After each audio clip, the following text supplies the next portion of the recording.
Upaya mempercepat vaksinasi, pemerintah Provinsi Sumatera Selatan akan mengalihkan jatah vaksin dosis kedua untuk digunakan ke penyuntikan pertama.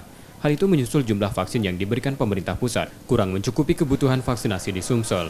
Hingga kini capaian penyuntikan vaksin untuk dosis pertama baru mencapai 13% dan dosis kedua baru mencapai 5% dari total sasaran sebanyak 6,4 juta jiwa. Data Dinas Kesehatan Sumsel menyebut stok vaksin yang ada saat ini mencapai 100.000 dosis.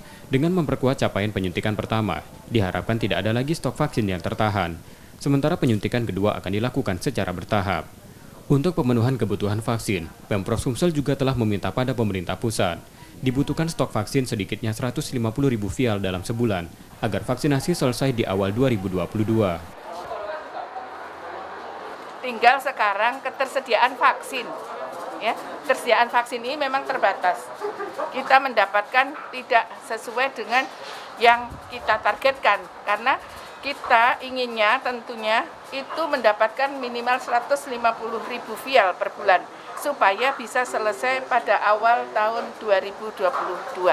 Ya, ini Bapak Gubernur sudah menulis surat langsung ke Menteri Kesehatan untuk meminta pemenuhan kebutuhan Sumatera Selatan. Selain mengalihkan penggunaan vaksin, Pemprov juga bakal menambah jumlah vaksinator dan memberi pelatihan. Sudah ada 1.760 vaksinator di 443 vaskes di Sumatera Selatan yang melayani vaksinasi.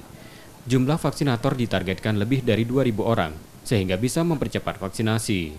M. Rizky Nurmizan, Kompas TV, Palembang, Sumatera Selatan.